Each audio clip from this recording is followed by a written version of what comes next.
Bueno, buenas tardes a todos. Es un placer vernos una tarde más aquí en la factoría, donde, como ya sabéis, todos juntos estamos consiguiendo pues formar grandes equipos y seguir aprendiendo unos de otros.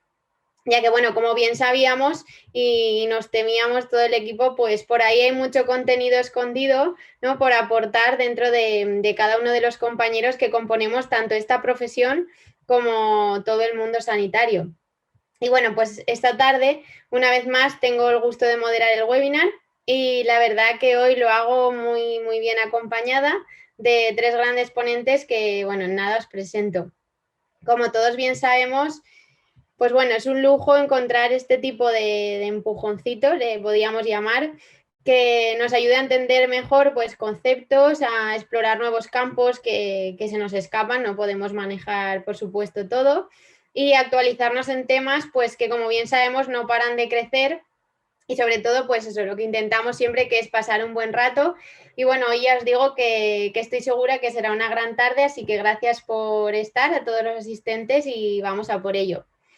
Y bueno, como siempre os digo antes de empezar, el gran lujo de este proyecto es que ha sido desarrollado para pasar estas grandes tardes, formarnos, aprender, enseñar, pero también intentar dejar un poquito nuestra huella, ya que todo el contenido no está solo hoy aquí y luego desaparece, sino que lo tenemos, ya que lo hemos recogido y vosotros, todos los compañeros, con gran esfuerzo lo habéis recogido, que mejor que dejarlo a la vista y al alcance de todos y sin barreras. Y por nuestra parte, como siempre os digo, pues es una manera de apoyar o poner nuestro granito de arena en ir formando equipos mediante los que seguir creciendo y aprendiendo día a día. Y bueno, ya antes de arrancar esta tarde de hoy, quiero daros tanto a asistentes como a nuestros tres ponentes la enhorabuena por acompañarnos, por no rendiros, por seguir creyendo en una profesión que siga avanzando y que lo sigue haciendo gracias a vosotros, que, como nosotros decimos, ayudando a mejorar la formación de profesionales sanitarios, pues ayudamos un poquito a mejorar el mundo.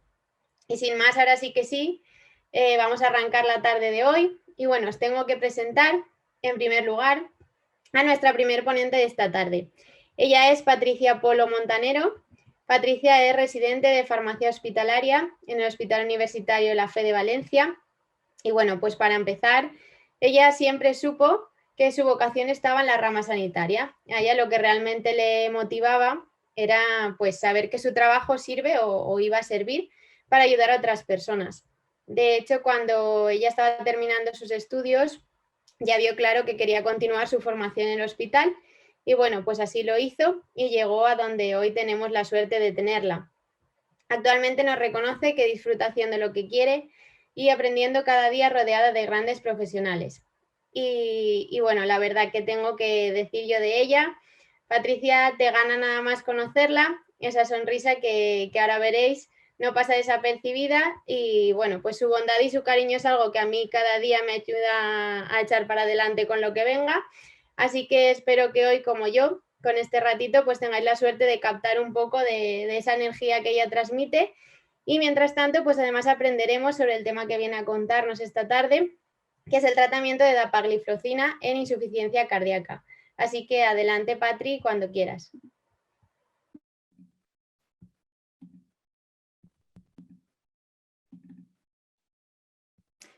Bueno, Alejandra, muchísimas gracias por esta presentación, que casi me emociono. Bueno, y muchísimas gracias y buenas tardes a todos. Voy a empezar con la sesión. Yo os voy a hablar sobre la dapagliflozina en el tratamiento de la insuficiencia cardíaca. La dapagliflozina es un antidiabético que se utiliza para el tratamiento de la diabetes tipo 2. Pertenece al grupo de los inhibidores del transportador SGLT2 de las glifocinas y actualmente se ha visto que tiene una nueva indicación en el tratamiento de la insuficiencia cardíaca. Bueno, yo el índice que voy a seguir es primero la inclusión en la guía de este fármaco, en la guía de la Sociedad Europea de Cardiología.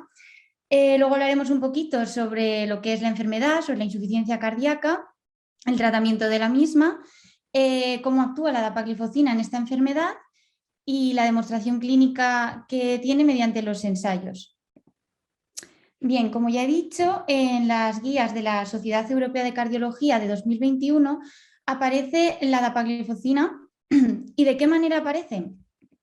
Pues junto con el resto de inhibidores del receptor SGLT2 aparece recomendada para el tratamiento de los pacientes diabéticos en la insuficiencia cardíaca.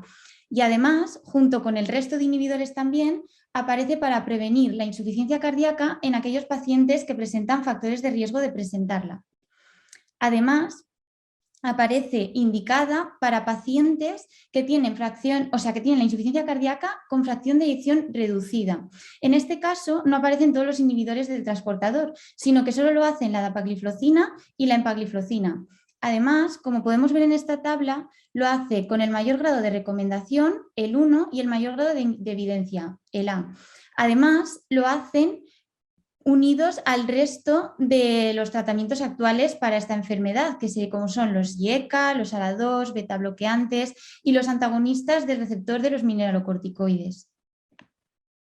Como vemos en esta diapositiva, en el Ministerio de Sanidad aparece ya como indicación financiada para la dapagliflozina el tratamiento de la insuficiencia cardíaca crónica con fracción de eyección reducida, pero está financiado en el caso de tercera línea, cuando la primera, que serían los IECA y los ARA2, o la segunda línea, los antagonistas de los mineralocorticoides, no funcionen. Vale, pues para entender un poquito esta nueva indicación de la dapagliflozina en el tratamiento de la insuficiencia cardíaca, vamos primero a explicar un poquito en qué consiste esta enfermedad. La insuficiencia cardíaca abarca todos aquellos estados en los que el corazón no es capaz de bombear la sangre que nuestro organismo necesita. Puede clasificarse de diferentes maneras y vamos a ir explicándolas una a una. La primera de ellas es según la cronología de los síntomas.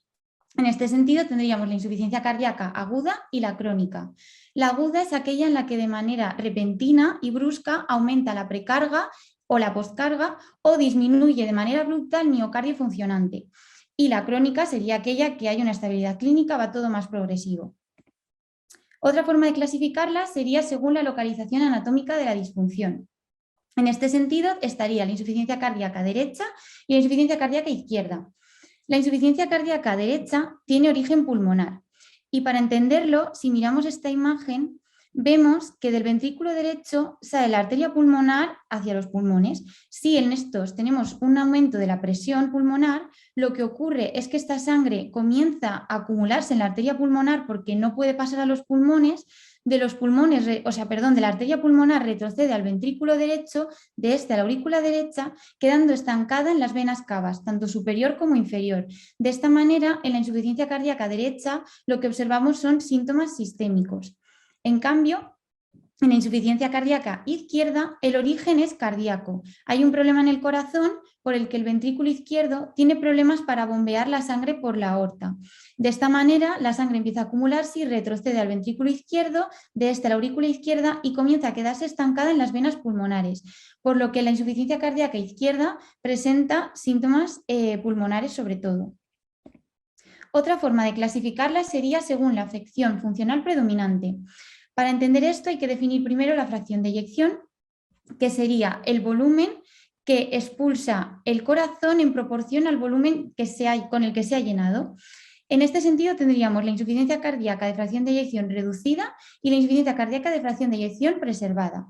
La fracción de eyección reducida o insuficiencia cardíaca sistólica sería aquella en la que falla la contracción. Por lo tanto, si hay un problema en la contracción, el corazón no bombea toda la sangre que el cuerpo necesita, o sea, bombea menos sangre y la fracción de eyección reducida.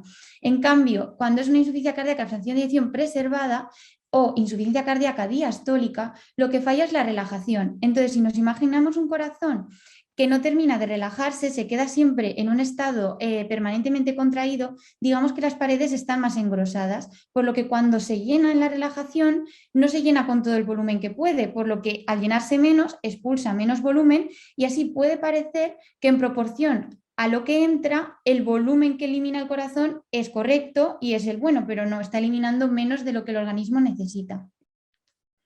Y bueno, así solo nombrar las últimas clasificaciones que serían según el estado funcional del paciente. Está la clasificación de la Sociedad Americana que va de la A a la D siendo el estado clínico del paciente más grave. Y en el caso de la clasificación NIA es lo mismo, pero lo clasifica por números romanos y sería el 4 el que muestra el paciente más grave. Y por último, se podría clasificar según el gasto cardíaco. El gasto cardíaco es el volumen de sangre que bombea al corazón por minuto y estaría en este sentido en la insuficiencia cardíaca de bajo gasto, aquella en la que se bombea una sangre insuficiente por un problema en la contracción del corazón o en el llenado, cuando está relajado. Y por otro lado estaría la insuficiencia cardíaca de gasto elevado, en la que el corazón bombea sangre normal o incluso un volumen elevado, pero el organismo tiene un estado con mucha necesidad, por ejemplo, un estado de hipertiroidismo en el que hay mucha metabolización y necesitaríamos, pues, digamos, más aporte de sangre al organismo. Vale. Ahora que hemos hablado y resumido un poquito en qué trata la insuficiencia cardíaca, vamos a hablar cómo se ha venido tratando esta enfermedad hasta ahora. En este sentido, vemos tres grandes grupos de fármacos. Por un lado, los fármacos inotropos positivos, otro, los fármacos que reducen la precarga y por último, los fármacos que nos reducen la postcarga. Los fármacos inotropos positivos son aquellos que aumentan la fuerza de contracción. Entre ellos está la famosa digoxina, que es un inhibidor de la ATPasa dependiente de sodio-potasio. Como todos sabemos, esta ATPasa de manera normal nos introduce en la célula 2 iones de potasio y saca 3 de sodio. Si la inhibimos, lo que va a pasar es que el sodio intracelular va a aumentar. Por lo tanto, con los intercambiadores de sodio-calcio que de manera normal expulsan sodio y introducen calcio, si aumenta el sodio intracelular, va a salir más sodio, en consecuencia entrará más calcio y al haber más calcio, más contracción.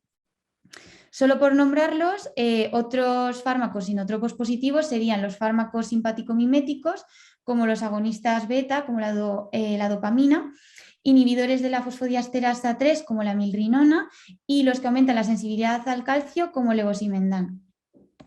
El segundo gran grupo serían los fármacos que nos reducen la precarga. ¿Qué es la precarga? Es la fuerza con la que el corazón se distiende. Por lo tanto, todo aquello que nos cause una vasoconstricción nos va a aumentar la precarga, porque si las venas se vasoconstriñen, digamos que la sangre llega con más fuerza al corazón, entonces este experimenta una fuerza de distensión mucho mayor. Y todo aquello que cause vasodilatación, por lo tanto, nos va a disminuir la precarga. Por ello, fármacos que disminuyen la precarga serían los vasodilatadores venosos, como los nitratos, la nitroglicerina, o los diuréticos, como la clásica furosemida. Y por último, tenemos los fármacos que nos reducen la postcarga. La postcarga es la presión cardíaca necesaria para vencer la resistencia que se opone a la eyección. Es decir, el corazón, cuando bombea la sangre a las arterias, tiene que superar una resistencia que le oponen estas. Entonces, todo aquello que nos produzca la vasodilatación de las arterias nos va a reducir esta postcarga. Por lo tanto, fármacos que nos reducen la postcarga, los vasodilatadores arteriales, como son los nitratos a dosis altas, vasodilatadores arteriovenosos como el nitroprusiato y antagonistas de calcio tipo L como el amlodipino y el diltiazem. Vale, pues ahora que hemos hablado de la insuficiencia cardíaca, de cómo se ha venido tratando esta, nos quedaría la última pregunta. ¿Por qué funciona la dapagliflozina en la insuficiencia cardíaca? Bien, pues la dapagliflozina, como ya he dicho, es un antidiabético del grupo de las glifocinas que son inhibidores del cotransportador sodio-glucosa tipo 2. Este transportador, de manera normal, lo que hace es que reabsorbe la glucosa y el sodio del túbulo renal y lo vuelve a introducir en el organismo. Por lo tanto, si inhibimos este transportador, va a aumentar la eliminación de glucosa y de sodio por vía renal, causando una glucosuria y una natriuria. Bien, pues ahora que tenemos en cuenta el mecanismo de acción de este fármaco, vamos a ver una serie de mecanismos potenciales, es decir, mecanismos por los que se cree que este fármaco funciona en el tratamiento de la insuficiencia cardíaca. El primero de ellos sería que la dapagliflozina tiene un efecto hipotensor y reduce, por lo tanto, las presiones de llenado. Como ya he dicho, produce glucosuria y natriuria y esto nos llevaría a un aumento de la diuresis por diuresis osmótica y con ello a una disminución de la tensión arterial. Por lo tanto, este aumento de la diuresis lo que va a hacer es que nos disminuye la precarga, que como ya he dicho, ayuda a tratar la insuficiencia cardíaca, y por otro lado, la disminución de la tensión arterial nos va a llevar a una disminución de la postcarga.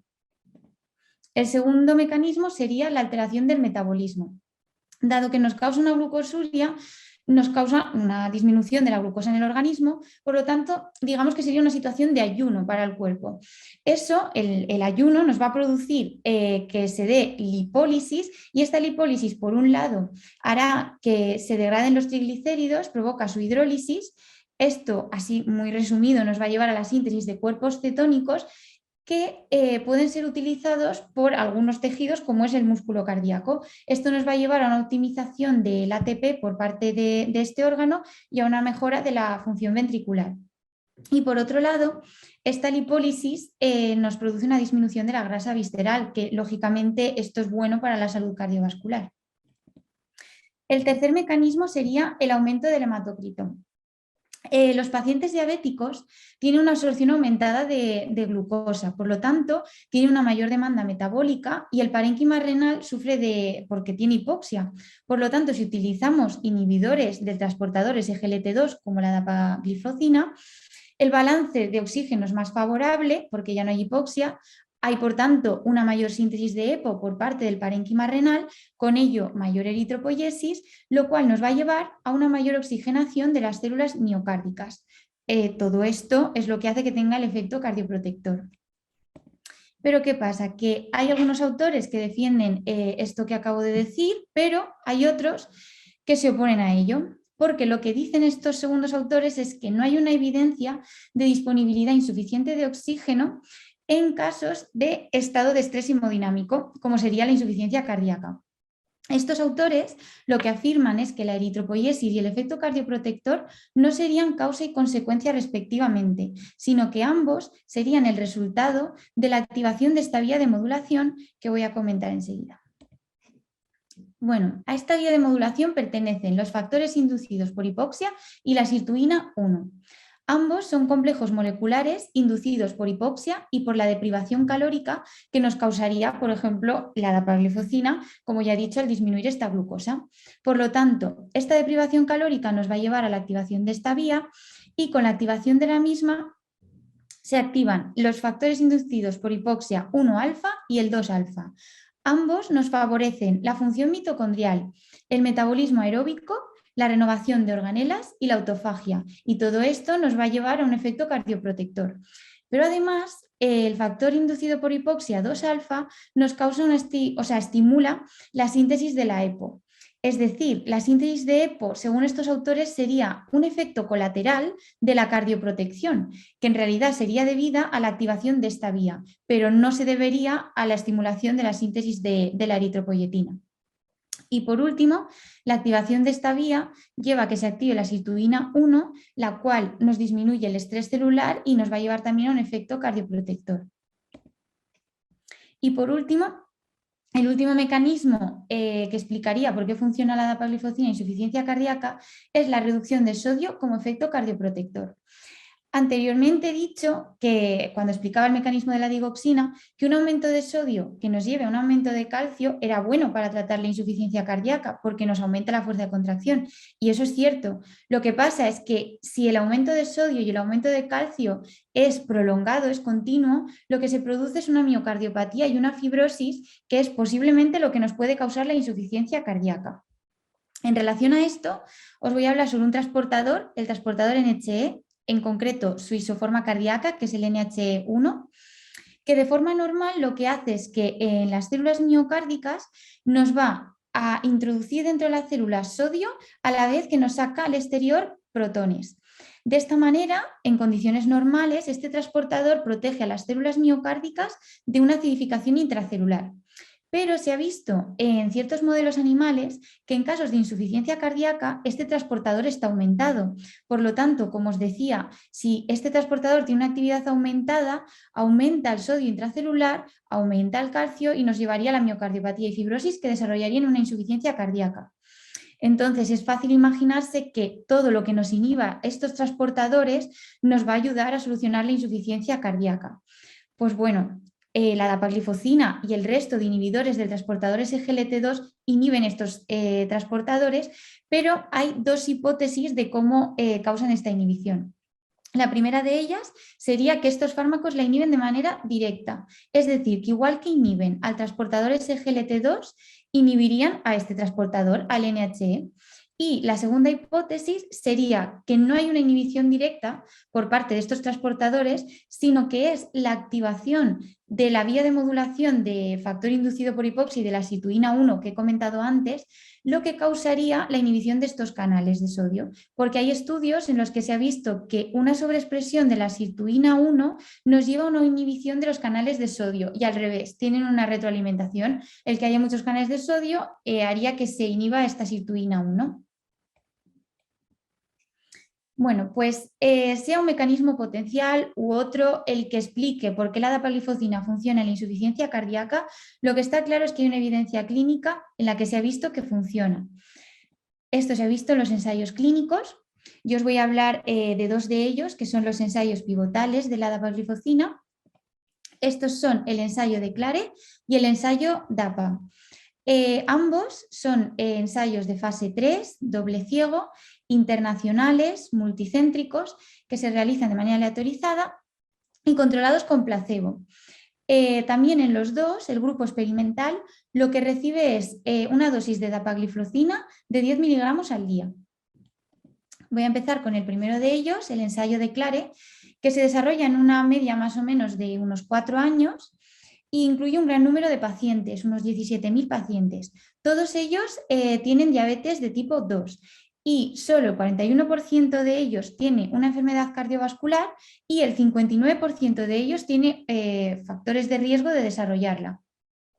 Las variables de este ensayo son todas variables combinadas. En primer lugar tenemos las variables primarias, que sería la variable MACE, que es un conjunto de eventos cardiovasculares compuesto por que ocurra en un paciente un infarto, un ictus o directamente la muerte por una causa cardiovascular.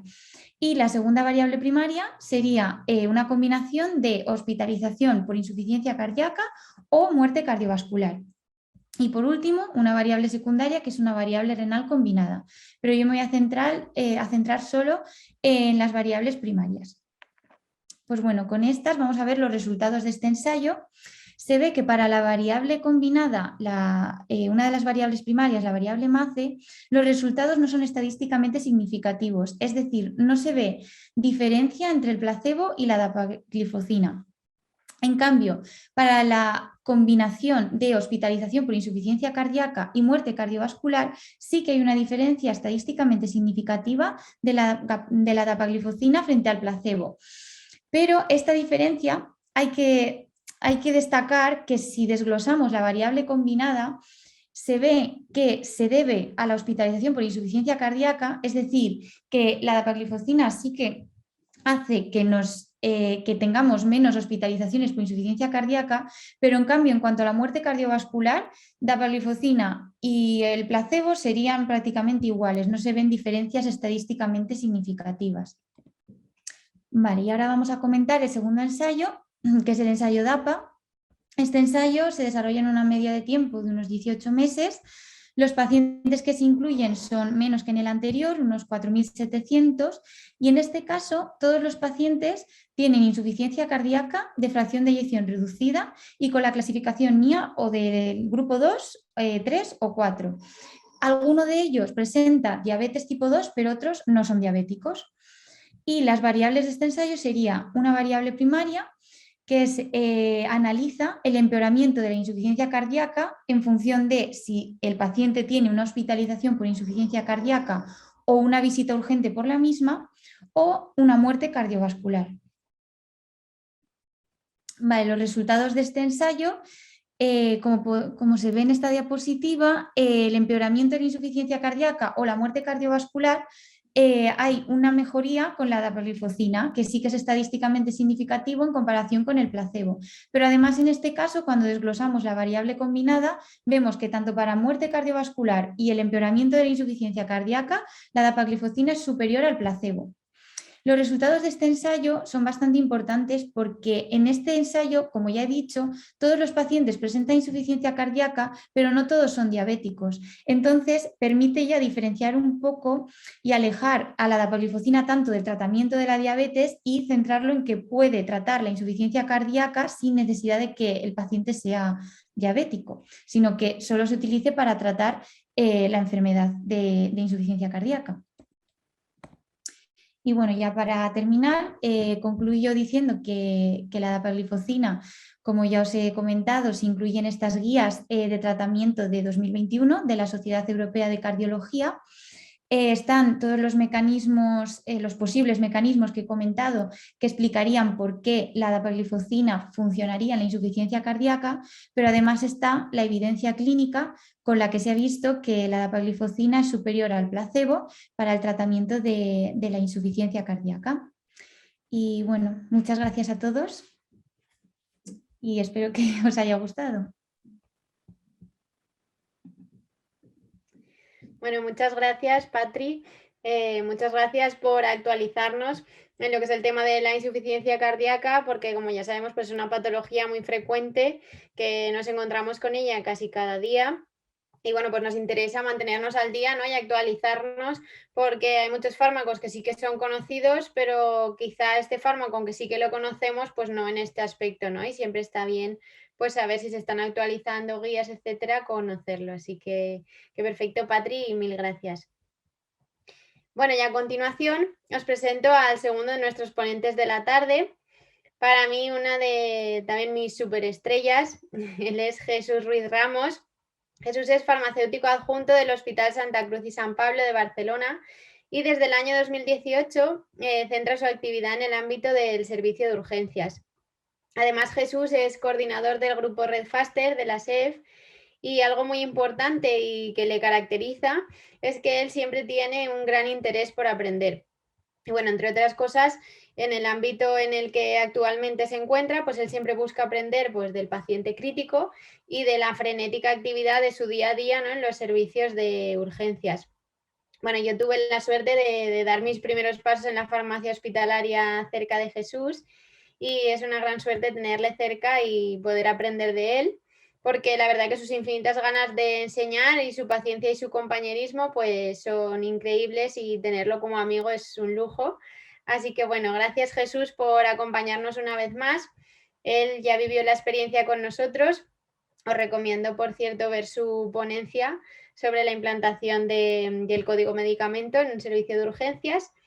Y bueno, es una unidad que, como bien sabemos, tenemos mucho que aportar y bueno, él lo hace perfectamente y bueno, y nos va a hablar del código sepsis, nos va a actualizar en las guías de 2021, así que adelante Jesús cuando quieras.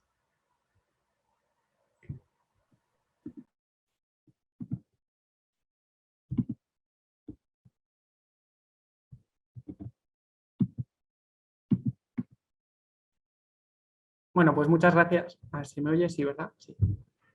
Muchas gracias, Alejandra, por la presentación. Yo creo que un poco excesiva, quizás. Y a todos los compañeros de la factoría, porque la verdad es que estamos aprendiendo un montón con estas sesiones y estamos teniendo, la verdad es que unas tardes buenísimas de formación. Así que muchas gracias y animamos a continuar con ello y a todos a que se apunten a esta aventura. Y bueno, como bien ha dicho Alejandra, pues vamos a hablar hoy de la sepsis, ¿vale? El objetivo que tiene esta sesión no es hablar tanto del manejo de la sepsis en sí, sino de las cosas que nos han incorporado nuevo las guías de 2021 con respecto a 2016. Es verdad que la esencia no cambia, pero bueno, hay algunos puntitos que está bien destacar, sobre todo si participamos en estos equipos de sepsis. Bien, a pesar de ello, bueno, me gustaría hacer una pequeña introducción y es que la sepsis la verdad es que lo vemos casi todos nosotros, ¿no? En cualquier unidad podemos tener pacientes sépticos, si bien es verdad que el paciente crítico y el paciente de urgencias pues son dos lugares donde quizás nos encontramos más casos, ¿no? Y bueno, la verdad es que durante los años ha ido mejorando mucho el manejo de este tipo de patología. Si vemos los datos de estudios multicéntricos en muchos países, la mortalidad ha ido disminuyendo cada vez más debido a la implantación de estos códigos sepsis. Sin embargo, tenemos todavía pacientes donde la mortalidad es muy alta, ¿no? El paciente crítico o el paciente con shock séptico, fijaos que la mortalidad es superior al 33%, es decir, más de 1 de cada 3 pacientes fallece si se encuentra en shock séptico, con lo cual hay un margen de mejora todavía relevante. Y como os he dicho, lo que buscamos es ver qué nos han aportado estas guías de 2021 con respecto a 2016. Bien, hay pequeños cambios en cómo implantar los códigos sepsis, la resucitación inicial, la antibioterapia, el manejo hemodinámico y tratamientos adicionales en este paciente que no responde ya a casi nada. Bien, como he dicho antes, la esencia no cambia, ¿vale? Así que si nosotros nos plantamos a revisar un paciente que está con una sepsis, tenemos que tener en cuenta que hay 5 puntos fundamentales que tenemos que cumplir para asegurarnos que este paciente pues, vaya mejor, ¿no? Que son poner fluidos, extraer el hemocultivo, extraer una gasometría para medir los niveles de lactato, poner el antibiótico, si el paciente no responde, pues poner un fármaco vasopresor, ¿no? Es decir, esto tenemos que seguir teniéndolo en cuenta y no nos tenemos que olvidar de ello, ¿vale? Lo que sí que hay son pequeñas modificaciones, como hemos dicho.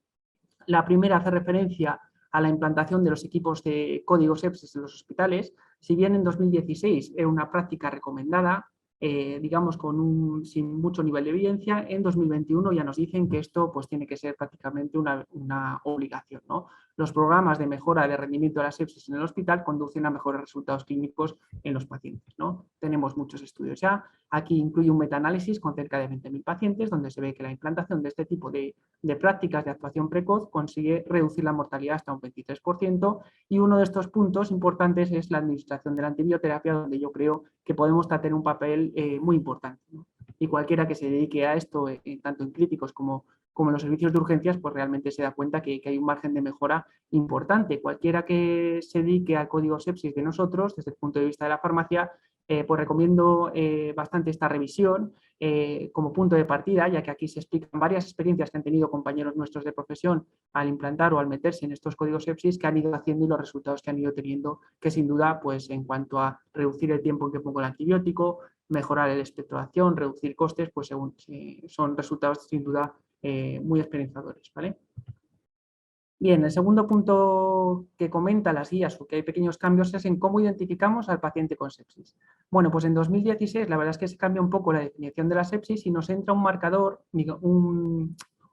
para identificar los pacientes para los cuales yo tengo que activar el código sepsis, que es esta escala Quick-SOFA, ¿vale? Y hemos estado hablando muchos estos años de este score, ¿vale? Que como sabéis tiene 3 puntos, estado de nivel de conciencia, la tensión arterial y la frecuencia respiratoria. Pues lo que nos dicen las guías de 2021 es que esta escala Quick-SOFA que entró también, pues digamos que no es superior a otras escalas como la SIS, la MUSE o la NEWS, ¿no? Que son escalas que utilizaríamos antes de la aparición de este score, en cuanto a predictores de mortalidad de la sepsis, con lo cual nos dice que no nos fiemos únicamente de esta escala para identificar un paciente con sepsis, ¿no? ¿Y esto en qué se basa? Bueno, pues tenemos varios estudios, fijaos en este metaanálisis donde casi encontramos 400.000 pacientes, una barbaridad. Y lo que hacen es analizar la sensibilidad de estas escalas para predecir cuándo mi paciente está en sepsis o no. Y fijaos que la escala Quick-SOFA pues, tiene una sensibilidad del 60,8%. Esto es una sensibilidad realmente baja porque estamos hablando de una patología donde poner el antibiótico y los fluidos en la primera hora pues, es súper importante, ¿no? Por lo cual, si se nos escapan un 40% de los pacientes, pues estamos mal, ¿no? Lógicamente. Aunque es más específica que la escala SIS, que es la escala que utilizaríamos tradicionalmente, ¿no? De hecho, bueno, nos viene a decir que la escala Quick-SOFA es más sensible el paciente de la UCI y que es más específica fuera de la UCI. Bueno, en fin, lo que nos dicen las guías es que no utilicemos únicamente este score, sino que hay pacientes que no van a cumplir estos criterios y sí que van a estar sépticos y con lo cual tengamos cuidado, ¿vale? Con basarnos solo en este tipo de scores. Bien, el segundo cambio lo incluyen en la resucitación inicial. Sabemos que cuando tenemos un paciente con sepsis, lo primero que le hacemos es poner fluidos, ¿no? Hasta aquí todo bien. Y el objetivo que tenemos que ver cuando nosotros revisamos un tratamiento es que la presión arterial media esté por encima de 65, ¿vale? Esto hasta aquí no ha cambiado nada. Lo que sí cambia es un poco la cantidad o la fortaleza de la evidencia que tenemos en cuanto a los fluidos que tenemos que administrar. Guías de 2016 nos dicen que cualquier paciente séptico, según lo veamos, 30 mililitros kilo de fluidos cristaloides, ¿vale? En estas guías de 2021 los autores reconocen que no tienen tanta evidencia para ser tan fuertes recomendando esta medida y que hay subgrupos de pacientes, este paciente muy mayor, este paciente con insuficiencia cardíaca, ¿no? O insuficiencia renal, donde podemos ser un poquito menos estrictos en la administración de esta pauta inicial de 30 mililitros kilo, ¿no? Daos cuenta que un paciente de 70 kilos pues son más de 2 litros, ¿no? En estas primeras 3 horas. No obstante, también es importante señalar que pese a que no hay ensayos clínicos que nos den mayor fortaleza o una gran fortaleza en estos 30 minutos kilo en las primeras 3 horas, sí que siguen saliendo estudios retrospectivos donde nos dicen que claramente a la hora de validar un tratamiento, pues a nosotros nos vale esta referencia, ¿vale? De 30 minutos kilo durante las primeras 3 horas para poner en cualquier paciente séptico, ¿vale? Con lo cual, el mensaje es, bueno, hay pequeños grupos de pacientes donde nos podemos pensar que esto puede ser una gran cantidad de fluidos y puede tener efectos negativos, pero en la mayoría de los pacientes no sigue siendo de utilidad. Bien, con respecto a la antibioterapia, pues lo que han hecho es, en primer lugar, darnos un poquito más de margen en cuánto tiempo tenemos que poner nosotros el antibiótico. En las guías de 2016 nos debían a decir que cualquier paciente que tuviera una sepsis, ¿vale? El antibiótico lo tendríamos que poner en la primera hora, ¿vale? Y no hacía más distinciones. Pues lo que hacen en 2021 es darnos un poquito más de margen. Nos dicen que si nuestro paciente está fatal, ¿no? Es un paciente séptico, especialmente si no responde a fluidos y claramente sabemos que hay una infección detrás, igual el antibiótico en la primera hora. Pero luego hay otras circunstancias donde nos dan un poco más de margen. Nos viene a decir que si nuestro paciente está séptico, pero no tengo claro si hay una infección detrás y especialmente si va respondiendo bien a la administración de fluidos, puedo retrasar la administración del antibiótico hasta 3 horas y seguir haciéndole pruebas al paciente durante este periodo de tiempo para ver si podemos descartar que hay una infección. Incluso nos dice que aquel paciente donde está hipotenso o con deterioro del nivel de conciencia y no tengo muy claro si hay una infección o tengo baja sospecha, si le pongo los fluidos y va respondiendo bien, incluso si le tengo monitorizado, pues le podría dejar sin poner el antibiótico, ¿no? Es decir, lo que hacen es darnos más margen para no poner antibiótico a todo el mundo, sino que en los pacientes menos graves, pues podamos pensar si hay otra cosa que está produciendo esta situación en el paciente, ¿vale? Esto es lo mismo que he explicado, pero es el cuadrito que nos viene en las guías de sepsis. Paciente muy grave, primera hora. Paciente menos grave, especialmente si va respondiendo a fluidos, me lo pienso un poco más, ¿vale? Puedo estar hasta 3 horas hasta poner el antibiótico. Bien, con respecto a qué antibiótico le pongo al paciente que está en sepsis, bueno, pues también lo que hacen aquí es, no hacen un gran cambio, sino lo que hacen es detallar un poco más las recomendaciones que daban en 2016. En 2016 nos decían que recomendaban terapia empírica de amplio espectro con uno o más antimicrobianos, sin describir mucho más, a cualquier paciente que estuviera en sepsis o séptico, ¿vale? Lo que hacen en 2021 es ya ir detallando un poquito más por tipo de cobertura que tengo que añadir. Nos dice que si frente a MARSA, por ejemplo, nos vienen a decir que pongamos un antibiótico frente a MARSA en un paciente con sepsis siempre que haya factores de riesgo claro, ¿vale? Que si nuestro paciente no tiene factores de riesgo, no tengo que cubrir a todos los pacientes con una cobertura frente a MARSA. Y nos viene a recordar un poco qué factores de riesgo tiene nuestro paciente para que le pongamos un vancomicina o un linezolid, ¿vale? Nos recuerda que si se trata de una infección nosocomial, lo más importante es saber qué prevalencia tiene mi unidad en cuanto a infecciones por masa. Sabemos que, por ejemplo, hay unidades de pacientes críticos con muy baja prevalencia, menos del 3%, menos del 2% de las infecciones, y hay unidades donde están por encima del 10%, ¿no? Y también nos viene a decir que si el paciente pues, tiene otros factores de riesgo, si es una infección de catéter, si es diabético, si está en diálisis, si ha tenido úlceras de presión, pues todo esto nos hace sospechar que puede haber un masa de trias. Por lo tanto, debemos añadir cobertura con vancomicina o linezolid o daptomicina y si no es así, pues no deberíamos añadirla, ¿vale? Bueno, os dejo aquí los datos del informe BIN, es un informe que recoge las infecciones nosocomiales del paciente crítico, ¿vale? Cada año muchos hospitales meten aquí los datos y, bueno, tenemos una foto global y vemos que el Staphylococcus aureus en las UCIs pues, es responsable de más o menos del 5% de las infecciones nosocomiales, si bien varía mucho de unas unidades a otras, ¿vale? Hay unidades que tienen menos del 3% y hay unidades que se van hasta casi el 10%, con lo cual, como hemos dicho, muy importante saber en qué unidad estoy para saber si tengo que añadir esta cobertura o no. Es decir, puede ser que mi hospital sea diferente al de al lado, ¿vale? Que lo tengamos en cuenta. Y con respecto al paciente de urgencias, bueno, pues sabemos que hay que tener en cuenta no esta epidemiología local, sino qué factores tiene propios del paciente, ¿no? También las infecciones por aureus son en torno al 5%, por lo menos en nuestro centro, y aquí pues tendremos más en cuenta si viene con úlceras, diálisis, etcétera, etcétera, lo que hemos comentado ya.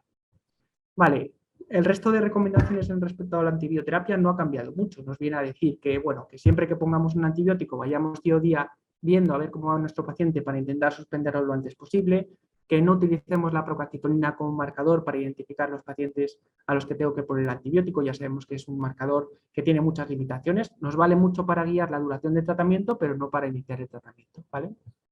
Y con respecto a la cobertura frente a gram negativos, También da unas pequeñas recomendaciones más con respecto al 2016, pero básicamente son las mismas. Nos viene a decir que si nuestro paciente tiene mucho riesgo de tener una infección por un multiresistente, especialmente tipo carbapenemasas, etcétera, añadimos inicialmente cobertura con 2 antimicrobianos para que no se nos escape ningún mecanismo de resistencia. Si nuestro paciente no tiene ningún factor de riesgo, pues evidentemente no es útil utilizar esta bioterapia. Y que una vez que tengamos la bacteria aislada, no utilicemos cobertura doble, sino que si la bacteria es sensible a un antibiótico, con un antibiótico solo va a ser suficiente.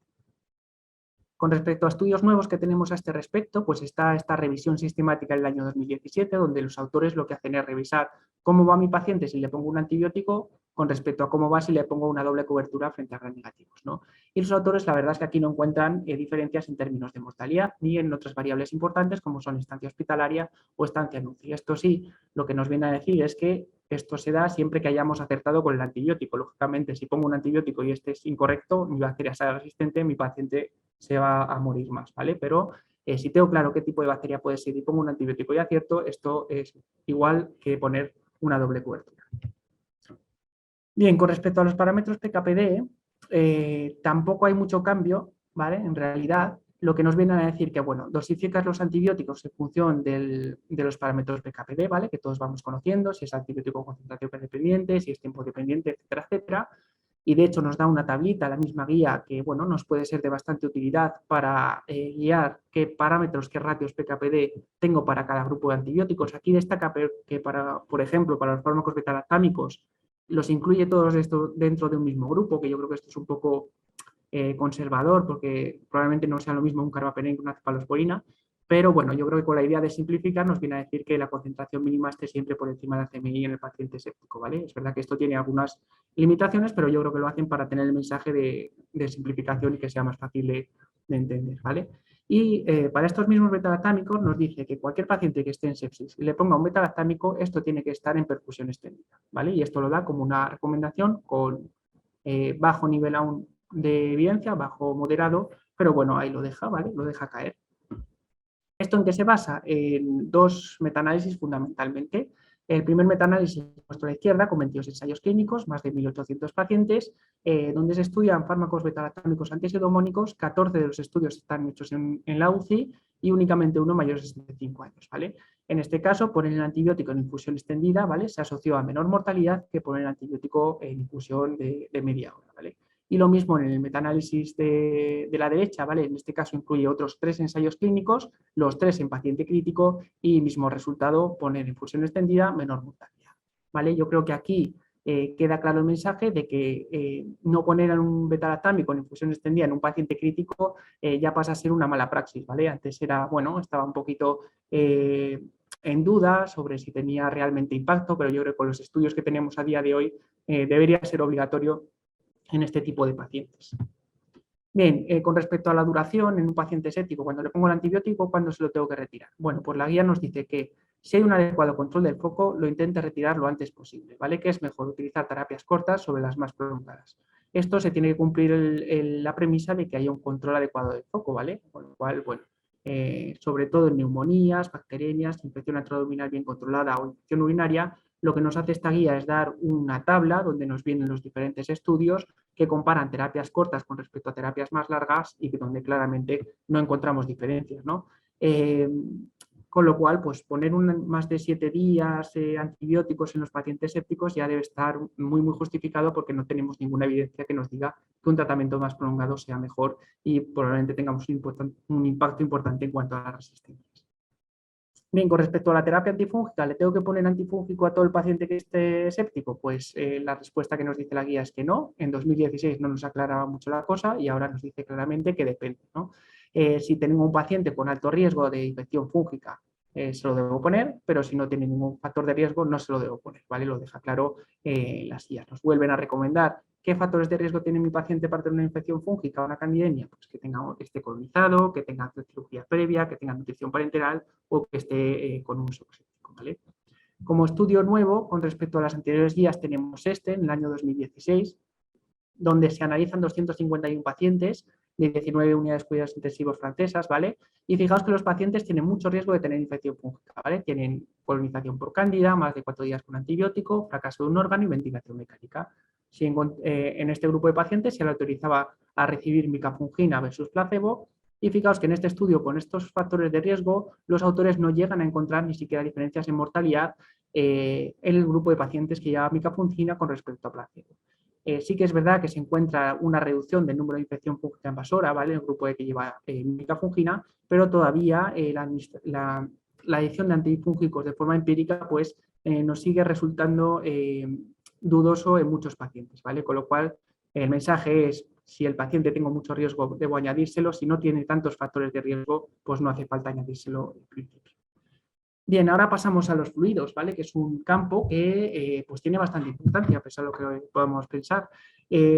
Aquí sí que hay un cambio de recomendación importante, ¿vale? En 2016 nos decían las guías que nos daba igual utilizar un cristaloide balanceado o un suero fisiológico en el paciente con sepsis, ¿vale? Que no parecía que hubiera diferencias entre ambos tipos de fluidos. ¿Qué nos dice en 2021? Bueno, pues ya se mojan un poco más y nos dice que se sugiere utilizar cristaloides balanceados, es decir, que yo utilice el Rincer, Lactato o el Plasmalite en los pacientes sépticos en vez de la solución salina del suero fisiológico.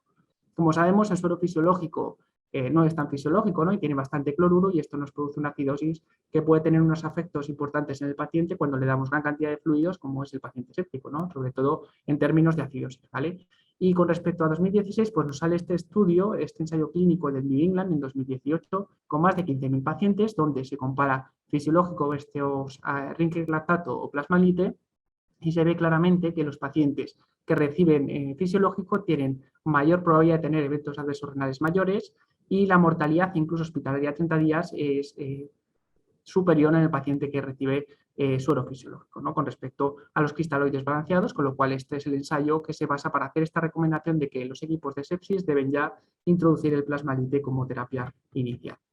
Bien, con respecto a más cosas relacionadas con los fluidos, pues en 2016 ya nos decía que el uso de gelatinas no estaba recomendado, 2021 aumenta el grado de evidencia de esta recomendación. No debemos utilizar gelatinas nunca en el paciente con sepsis, ¿vale?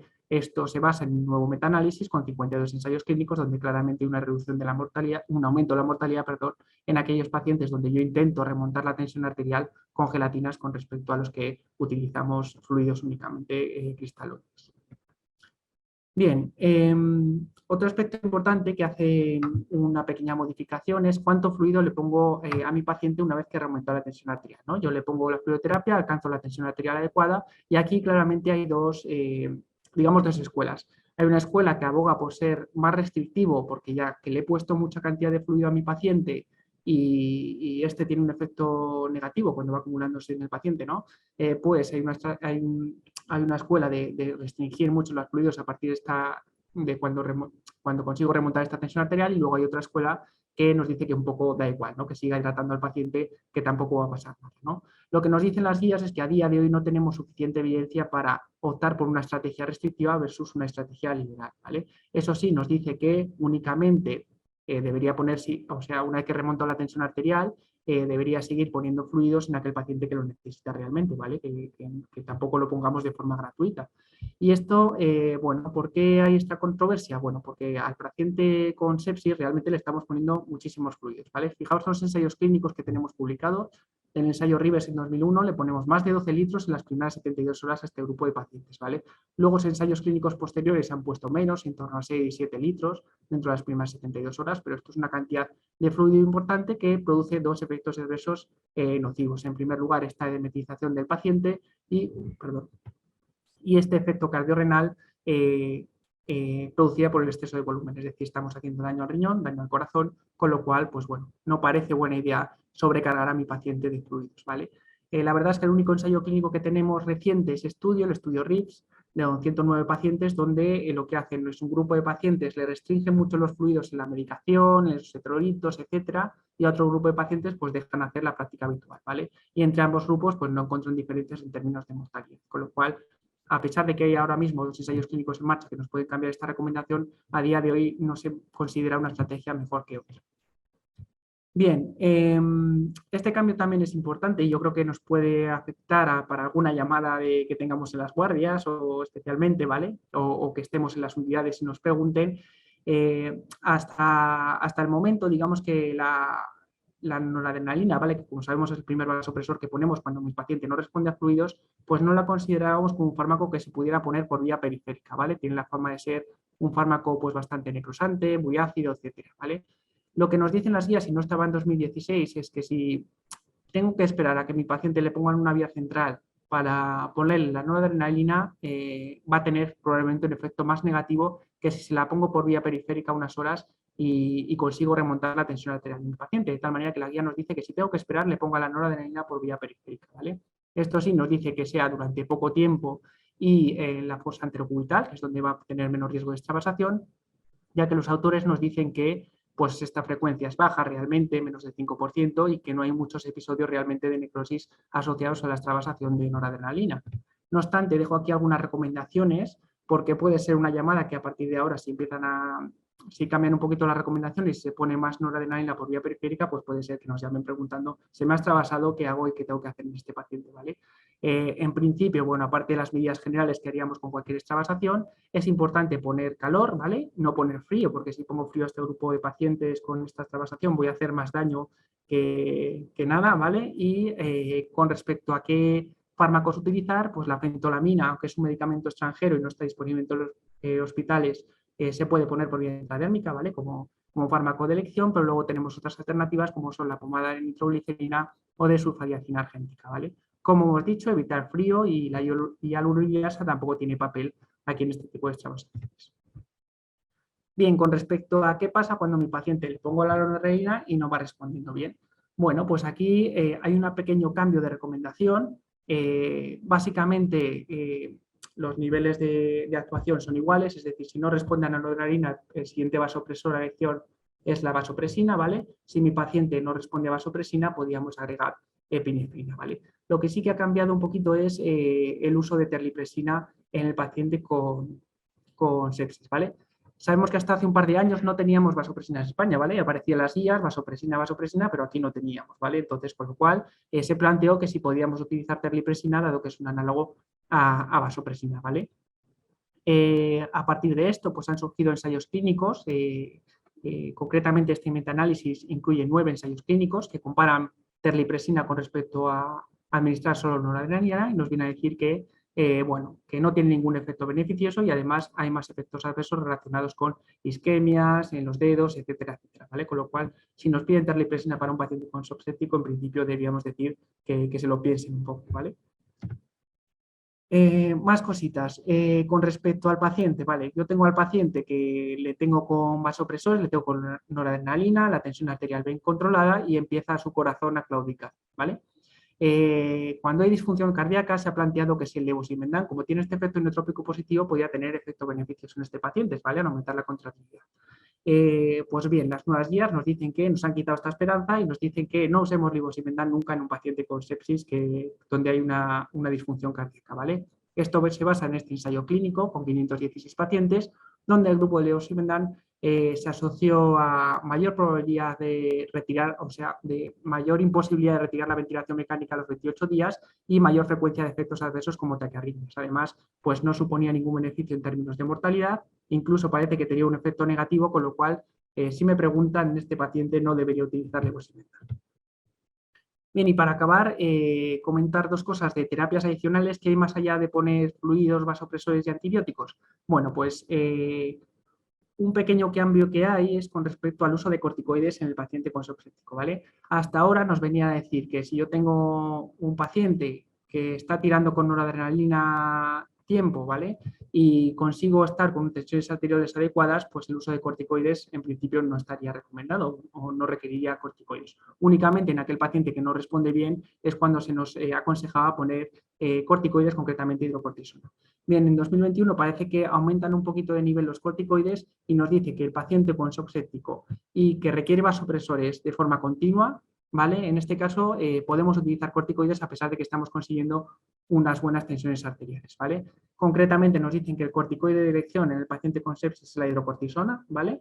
Que lo podemos dar de dos formas, o bien 50 miligramos cada 6 horas o bien 200 miligramos en perfusión continua, ¿vale? Y esto se da siempre que el paciente haya estado al menos 4 horas con vasopresores, ¿vale?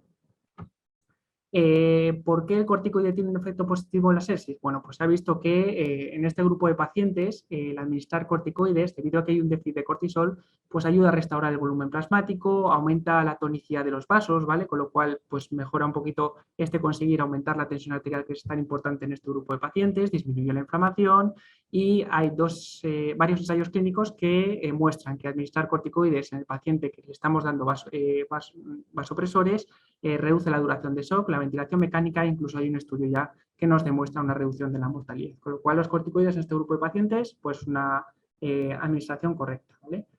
Y con respecto a otras cosas que estaban utilizando, pues para acabar, 2 recomendaciones. En primer lugar, había grupos de pacientes donde ahora voy a explicar que se utilizaba una resina que era la polimixina, ¿vale?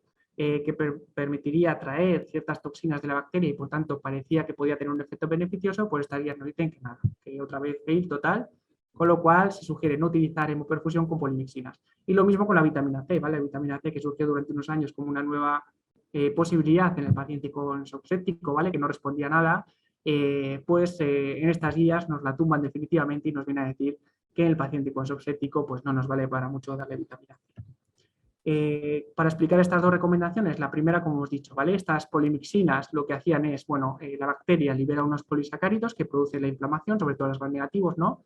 Estas endotoxinas que generan mucha inflamación y serían responsables un poco de esta situación de sepsis. Pues lo que se creó es estas resinas que lo que hacían es atraer o capturar estas endotoxinas y por tanto esto podría tener un beneficio en los pacientes, ¿no? Pues se hace un ensayo clínico, el estudio Éufrates, con 450 pacientes. En pacientes, además, donde tenían una actividad endotoxina alta, que esto se puede medir con unas maquinitas, ¿vale? Y con respecto a placebo no supuso ninguna ventaja en cuanto a mortalidad, con lo cual esto es un coste adicional, sin ninguna ventaja, no está recomendado, por tanto, en el paciente con shock séptico.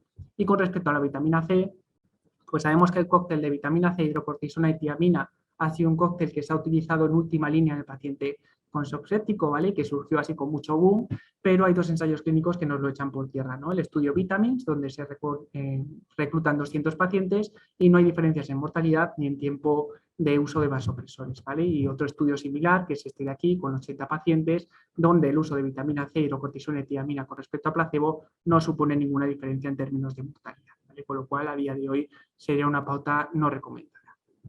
Pues ya hasta aquí serían las recomendaciones. Reflejo aquí las más importantes con respecto a la antibioterapia. Digamos que lo que han hecho es, como os he dicho, darnos un poquito más de margen. Si tengo un paciente que va respondiendo mal, administrar el antibiótico durante la primera hora. Si tengo una sospecha de que puede no ser una infección lo que haya detrás y responde bien a fluidos, puedo tardar más tiempo, hasta 3 horas en poner el antibiótico, y que la cobertura antimasa y antifúngica sea en función de los factores de riesgo de mi paciente, ¿vale? Con respecto a los fluidos, preferentemente usar cristaloides balanceados, ¿vale? Plasmalite o rigerlactato con respecto a fisiológico, y no usar gelatinas porque esto ya está más que demostrado que hacen daño al paciente.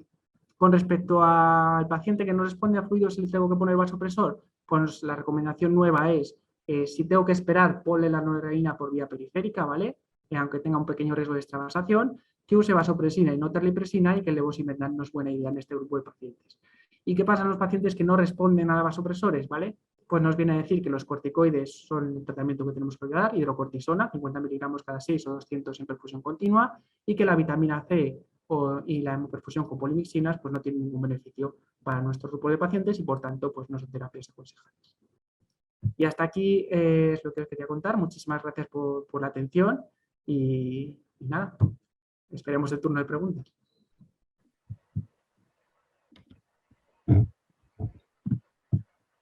Bueno, muchas gracias, Jesús, por esta súper actualización en lo que nos dicen las nuevas guías de este año sobre el manejo de la sepsis. Bueno, ya sabemos que es una de las patologías que se asocia a mayor mortalidad en los hospitales, por lo que, bueno, pues es básico manejarla. Y la verdad que van saliendo tantas cosas que si no hacemos así un resumen, nos lo recoges en una charla, pues es difícil mantenernos al día. Así que muchas gracias, Jesús. Gracias. Y bueno, por último, nuestra tercera ponente de esta tarde es Belén Rodríguez de Castro. Belén es especialista en farmacia hospitalaria y desarrolló su formación como residente en el Hospital Universitario de Cabueñes, en Gijón. Y actualmente, pues bueno, ella trabaja en un hospital sociosanitario en su ciudad, en León, y allí, como bien sabemos, pues bueno, el paciente crónico y pluripatológico es el más prevalente y es sobre el que ella, por tanto, está desarrollando pues una gran labor como parte de su equipo. Ella, que se considera inquieta, sobre todo en cuanto a formación se refiere, y ya sea a nivel personal o profesional, apuesta por un trabajo multidisciplinar y bueno, pues como nosotros, ¿no? Como en este proyecto. Y yo creo que por eso ella cree y confía en nosotros, confía en la idea de la factoría y en la idea de que la figura del farmacéutico es clave para mejorar la calidad de la atención al paciente y por todo esto, pues bueno, hoy nos acompaña de nuevo. Os animo también a ver su anterior ponencia de antibióticos para bacterias multiresistentes, bueno, una charla muy chula y muy interesante. Y bueno, Belén, antes de darte paso, a animarte a seguir con esta actitud que refleja, ¿no? Tan buena ante el trabajo y ante el día a día. Y estamos seguros del gran presente y bueno, del gran futuro también, ¿no? Que te espera. Así que bueno, hoy ya nos va a hablar de la toxicidad de terapias dirigidas en oncología y Belén, cuando quieras, tu turno. Bueno, muchas gracias Alejandra por la presentación. Vamos a compartir pantalla. Y bueno, en primer lugar, dar las gracias a vuestro proyecto de la factoría, una vez más, por contar conmigo esta vez. Hoy voy a hablar sobre la toxicidad de las terapias dirigidas en oncología, puesto que son fármacos que se encuentran en nuestro día a día de los servicios de farmacia, en pacientes frágiles como son los pacientes oncológicos, pero de los que no debemos descuidar sus reacciones adversas. Me voy a centrar en 5 niveles o 5 aparatos. Vamos a hablar de la toxicidad que producen a nivel cutáneo, a nivel gastrointestinal y hepático, nivel cardiovascular, pulmonar y las alteraciones hidroelectrolíticas y metabólicas que pueden producir. Bueno, en estos últimos años ha existido una gran evolución de las terapias avanzadas.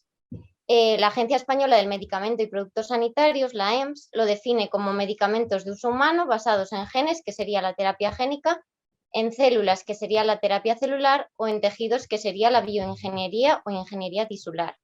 Dependiendo del origen de estos, hablamos de terapias autólogas, cuando el donante y el receptor son la misma persona, terapias halogénicas, cuando son personas diferentes, y xenogénicas, cuando son especies distintas.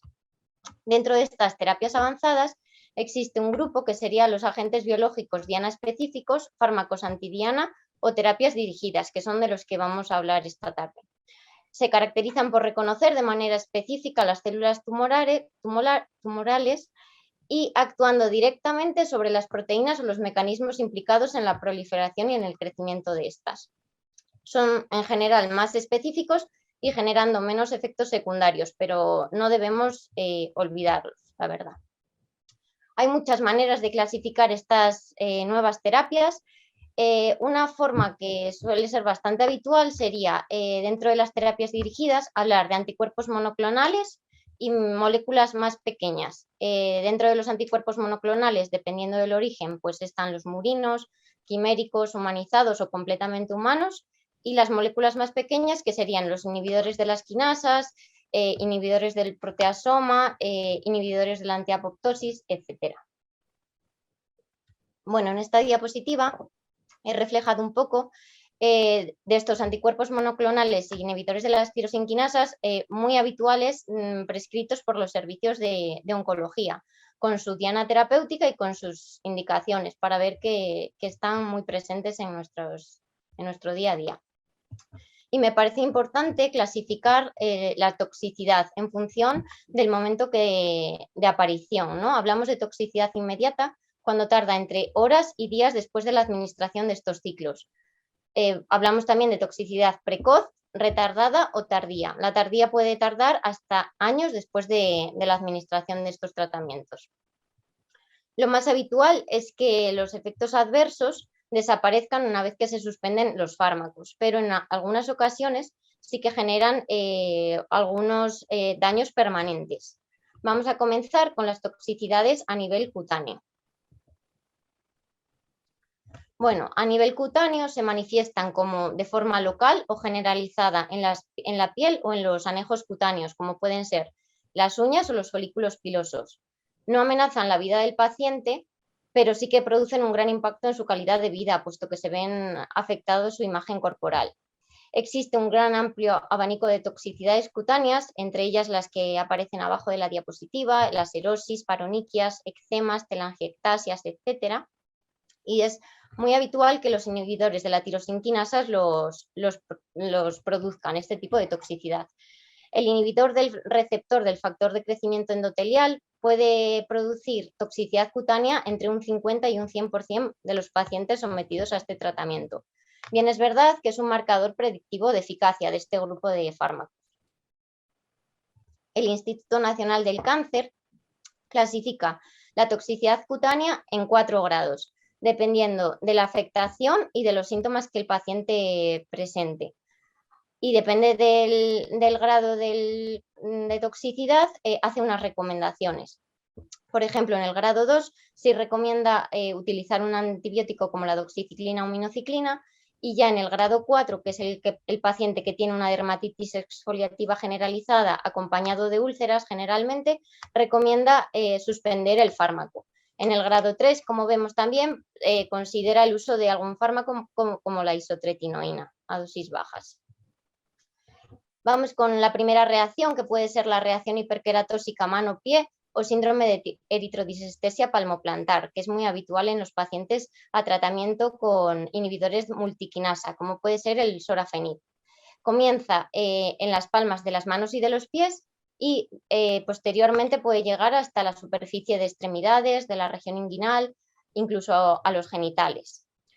Para estos pacientes, importante recomendar mucha hidratación, algunas veces tratarles con esteroides tópicos o anestésicos tópicos, y también utilizar ropa ancha, no usar agua ni muy fría ni muy caliente, y por supuesto tener siempre, evitar el sol de manera directa. La erupción cutánea acneiforme o RAS es la forma más común de presentación de toxicidad dermatológica, también muy propia de los inhibidores de la EGFR. Comienza en las zonas ricas en glándulas sebáceas, como puede ser la cara, y respetando generalmente las palmas de las manos y de los pies. Es una toxicidad dosis dependiente y generalmente también tiene correlación con la eficacia del tratamiento, es decir, cuando aparece podemos afirmar que el tratamiento está siendo eficaz. Para estos pacientes, igual que en el anterior, recomendar mucha hidratación, utilizar emolientes, cremas hidratantes constantemente, la ropa que no sea apretada, que sea más bien holgada, evitar la luz ultravioleta directa y las cremas con un índice de protección máximo. Bueno, otras toxicidades propias de los inhibidores de la EGFR, como podemos ver, son variadas y múltiples a nivel cutáneo, tanto de serosis o sequedad cutánea, producen también cambios en las uñas, hasta en un 15% de los pacientes, tricomegalia o hipertricosis facial y telangiectasia o hiperpigmentación. En esta diapositiva intento reflejar que de estas terapias dirigidas que existen actualmente, prácticamente todos los grupos producen toxicidad a nivel cutáneo. Cabe destacar de los inhibidores de la BRAF, como es el bemurafenib o dabrafenib, la potencialidad de producir el carcinoma cutáneo de células escamosas y queratosis verrucosa. A continuación, continuamos con la toxicidad a nivel gastrointestinal. Bueno, las diarreas son unas complicaciones frecuentes en pacientes que están en tratamiento con estos fármacos y en este caso, no como en el anterior, sí que disminuyen la calidad de vida del paciente. Suelen ser habituales en fármacos los inhibidores de la EGFR y también en los inhibidores del AER2, como el lapatinib. Es también una toxicidad limitante de dosis, y el Instituto Nacional del Cáncer lo clasifica de grado 1 a grado 4 en función del número de deposiciones al día y en función de la repercusión hemodinámica que tenga en el paciente. Si tenemos un paciente con una diarrea leve, lo podemos manejar a nivel ambulatorio, acompañándonos de un tratamiento farmacológico como la loperamida o el octreótido, y ya en casos de diarreas más graves, con factores de riesgo, habría que valorar el ingreso hospitalario. Las mucositis se definen como la inflamación de la mucosa del tracto digestivo. Dependiendo de la localización, hablamos de estomatitis, que sería la inflamación a nivel de la boca, esofagitis, enteritis, proctitis, incluso puede llegar hasta el ano. Existe un enrojecimiento con úlceras en las mucosas y puede estar acompañado de complicaciones infecciosas.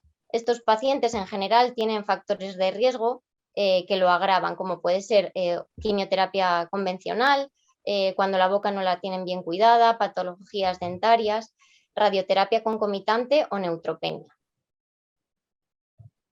El Instituto Nacional del Cáncer lo clasifica de grado 0 cuando no existe mucositis y grado 4 en el que el paciente ya requiere nutrición enteral o parenteral.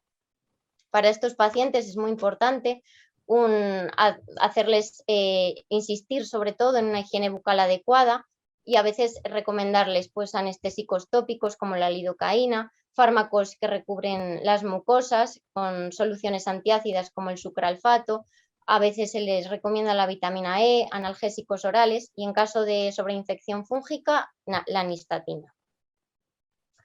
La estomatitis, habíamos dicho que es la inflamación a nivel de la boca, suele ser de menos gravedad que con otros citostáticos más convencionales, pero me parece importante destacar que hasta en un 70% de los pacientes tratados con inhibidores de la mTOR pueden tener este efecto adverso. Es también una toxicidad dosis dependiente. Para estos pacientes, lo mismo que antes, una higiene bucal adecuada, hidratar los labios, evitar ciertos alimentos como pueden ser los alimentos muy ácidos, muy amargos, picantes, insistirles en una dieta líquida o semilíquida con alimentos blandos y a veces sí que la crioterapia, que es masticar hielo, sí que les puede beneficiar. Como tratamiento farmacológico, analgésicos como enjuagues con lidocaína viscosa, AINES, paracetamol, a veces esteroides tópicos si existen úlceras y si existe sobreinfección fúngica, la nistatina. En cuanto a la hepatotoxicidad que producen estos fármacos, es una hepatotoxicidad limitante de dosis. Suelen ser hipertransaminasemias reversibles. Por lo tanto, es muy importante monitorizar la función hepática antes del comienzo de estos tratamientos y durante el tratamiento. En caso de tener una hipertransaminasemia grado 3 o 4, habría que interrumpir el tratamiento con estos fármacos. Y como dato, decir que el trastuzumab produce una elevación de las transaminasas hasta en un 28% de los pacientes. Otra complicación a nivel gastrointestinal sería la perforación intestinal, que es una complicación muy seria. Un paciente que venga con un dolor abdominal agudo, imprescindiblemente habría que hacerle una exploración meticulosa, hacerle dieta, correcta hidratación y analgesia y valorar si se confirma quizás una intervención quirúrgica. En tercer lugar, vamos a hablar de la toxicidad a nivel cardiovascular. Como sabemos, la hipertensión arterial es un efecto de clase de todos los inhibidores de la angiogénesis, tanto de los anticuerpos monoclonales como de los inhibidores de la tirosinquinasa. El factor de crecimiento del endotelio vascular se encarga de regular el tono vasomotor y mantener la tensión arterial, por lo tanto, al inhibir este factor, aumenta la tensión arterial. Hablamos de una hipertensión grado 3 cuando el paciente requiere más de un fármaco antihipertensivo o tratamiento más intensificado que el que llevaba previamente en su domicilio, y una hipertensión grado 4 cuando ya amenaza la vida del paciente, como puede ser la crisis hipertensiva. Para estos pacientes es muy importante insistir en un estilo de vida saludable y monitorizar siempre previamente y durante el tratamiento la tensión arterial. También se le debe de formar sobre signos y síntomas de hipertensión para medirlo con regularidad.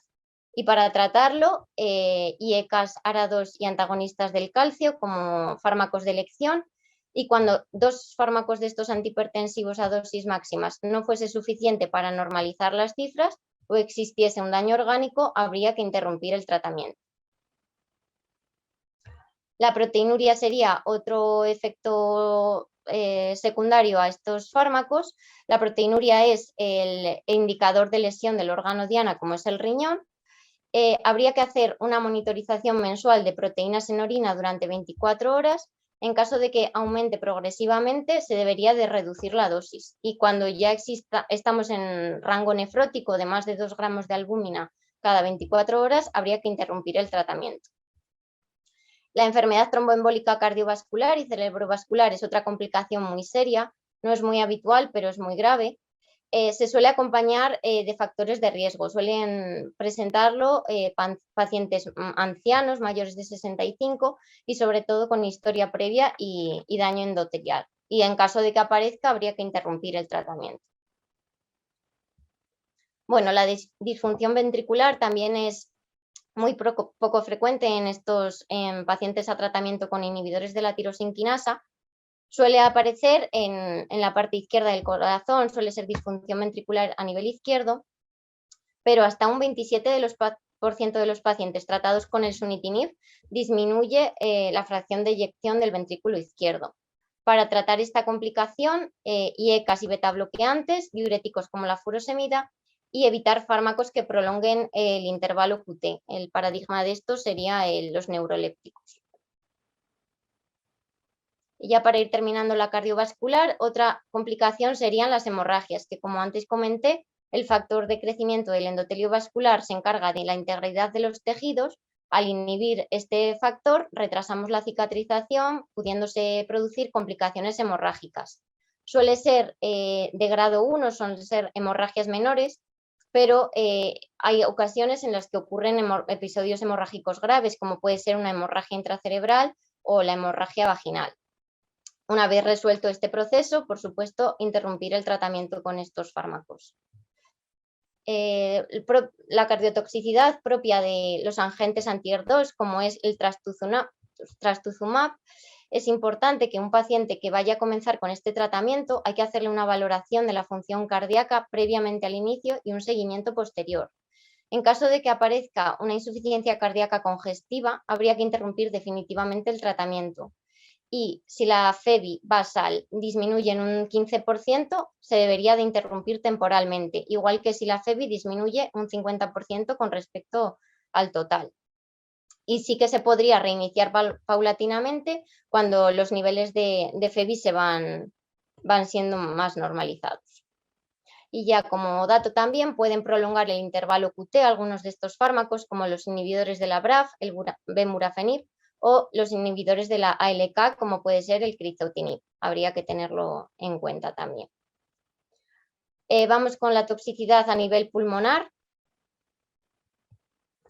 Es importante saber que la toxicidad a nivel pulmonar puede aparecer de manera aguda y se suele presentar en forma de neumonitis intersticiales inflamatorias. El paciente presenta tos, disnea, astenia, fiebre. Se ven en imágenes, se ven los infiltrados algodonosos y sí que suele estar acompañado de esta toxicidad en pacientes que tengan patología respiratoria previa, como puede ser una fibrosis pulmonar. La toxicidad pulmonar de manera tardía se presenta con episodios de fibrosis pulmonar. Hay que saber hacer un diagnóstico diferencial para saber si es el propio fármaco el causante de esta toxicidad o es debido a otros factores, como puede ser infecciones, una insuficiencia cardíaca congestiva, el tromboembolismo pulmonar, si puede ser la lesión pulmonar inducida por la radiación o si es la propia progresión de la enfermedad. Sin embargo, sospechamos que es el propio fármaco el culpable de esta toxicidad cuando poco después del inicio del tratamiento aparece, cuando falta una explicación alternativa para el compromiso respiratorio o cuando la neumonitis se resuelve poco después de la suspensión del presunto agente. El Instituto Nacional del Cáncer hace también una clasificación desde grado 1 hasta grado 4 en función de los síntomas que presenta el paciente y de la imagen que presenta. Entonces, en el grado 1 el paciente se encuentra asintomático y sí que existe un hallazgo radiológico y recomienda no ajustar la dosis del fármaco, pero sí hacer un escáner de alta resolución cada 8 semanas. Y ya, sin embargo, en el grado 4 es una situación que amenaza la vida del paciente, recomienda retirar definitivamente el fármaco, hospitalizar al paciente y añadir algunos fármacos como corticoides o antibioterapia empírica debido a la posible riesgo de sobreinfección sobreinfección bacteriana. Y ya por último, hablar de las alteraciones hidroelectrolíticas y metabólicas que presentan estos fármacos.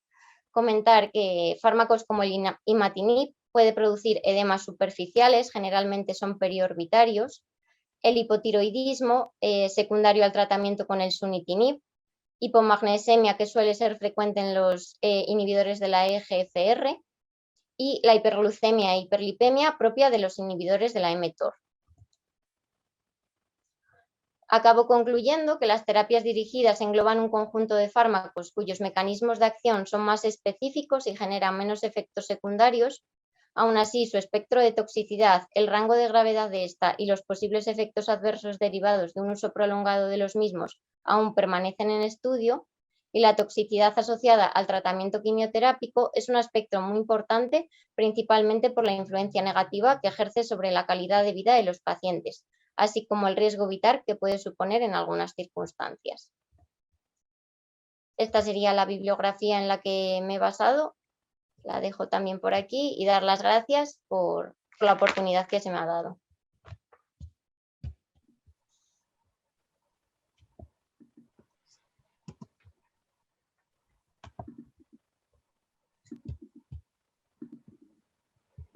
Bueno, muchas gracias, Belén, porque bueno, ya sabemos, ¿no?, lo fundamental que es, pues, para profesionales por una parte y también para pacientes, pues, conocer los efectos secundarios de estos tratamientos, que de hecho para nosotros es fundamental conocerlos bien para poder explicarles, ¿no?, a los pacientes y apoyarles, ya que el tratamiento es tan agresivo y complejo como en terapias oncológicas, pues poder estar ahí, ¿no?, y hacerles recomendaciones. Así que bueno, pues gracias, Belén, por este repaso. Y bueno, tras estas tres grandes ponencias de esta tarde, vamos a continuar con algunas preguntas para los ponentes.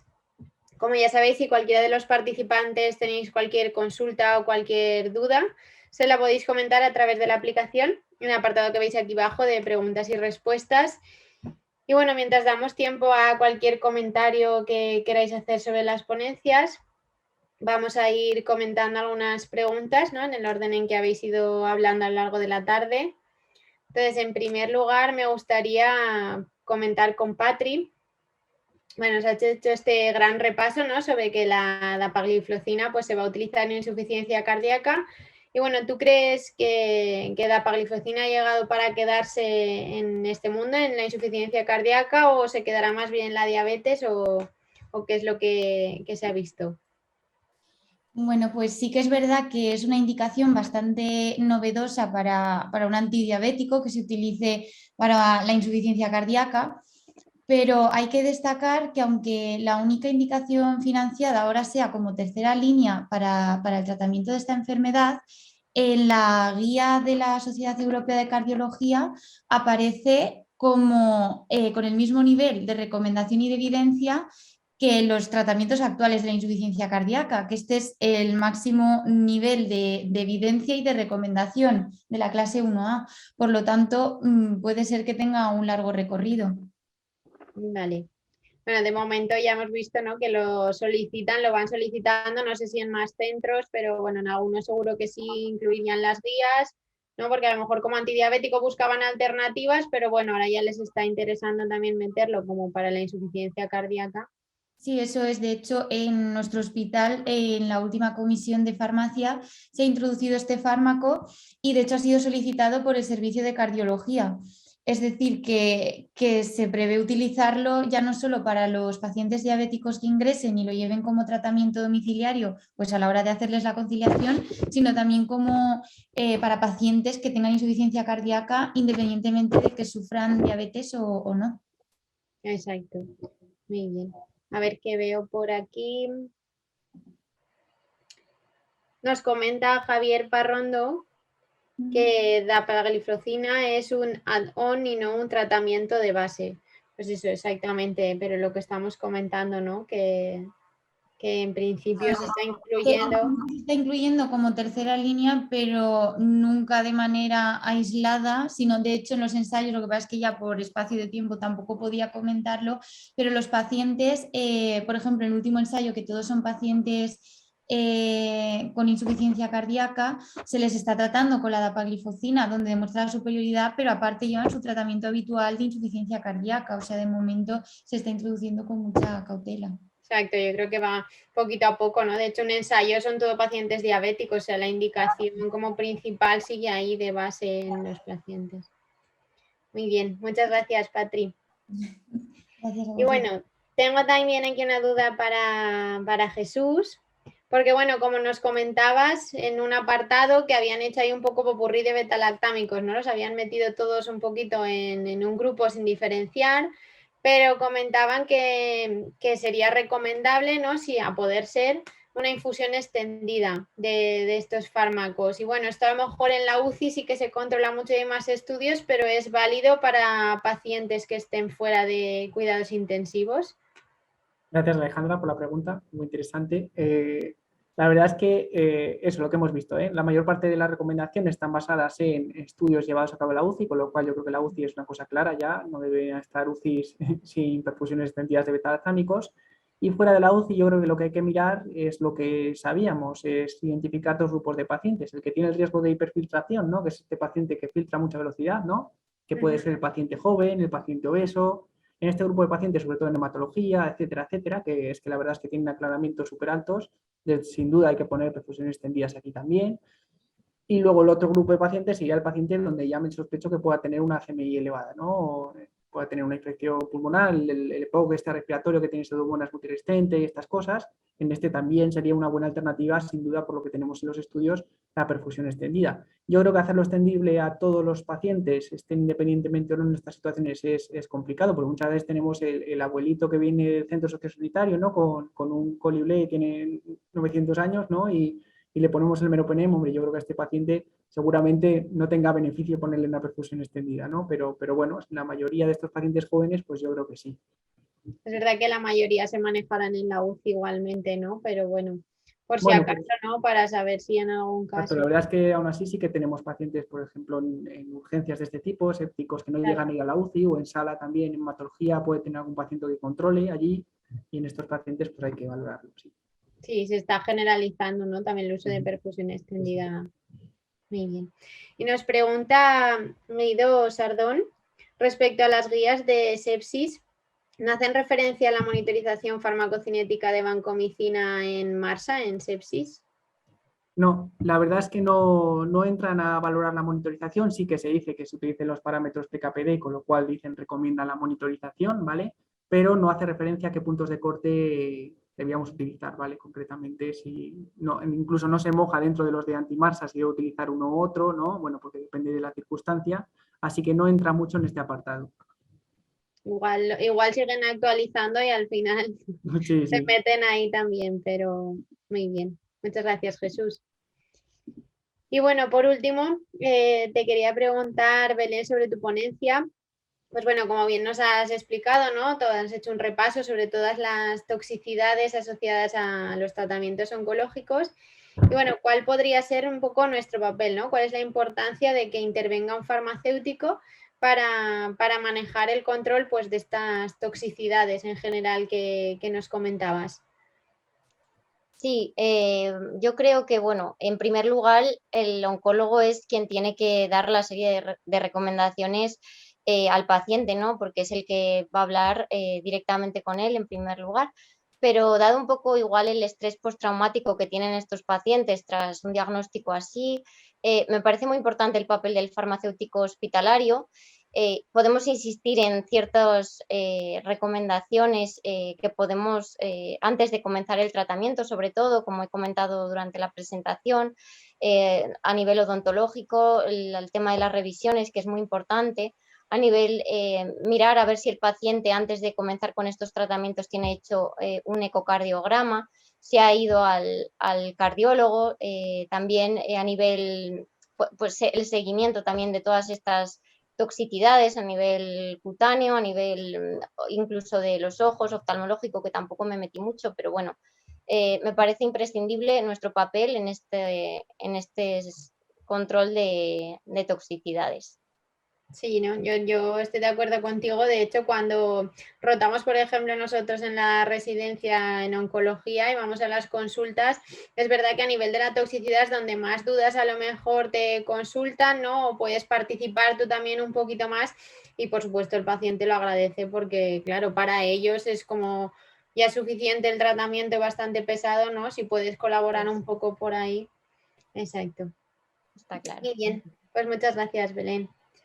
Gracias, Pues Alejandra. bueno, chicos, no hay más preguntas, así que bueno, genial. Gracias a los tres por resolvernos estas dudas y por esas grandes charlas tan interesantes. Y bueno, vamos a dar por finalizado el webinar de hoy. Gracias también a los asistentes por participar. Un placer moderar estas tres grandes ponencias.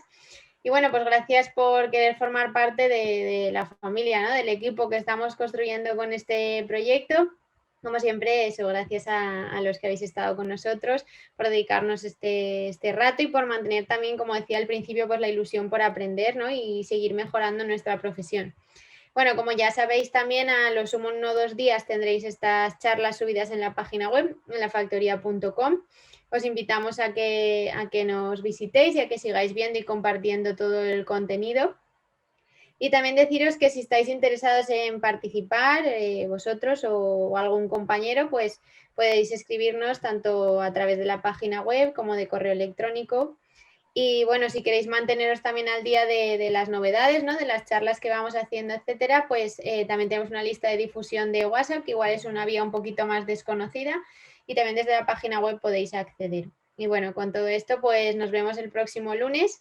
Buenas tardes a todos y gracias por habernos dedicado vuestro tiempo. Hasta luego.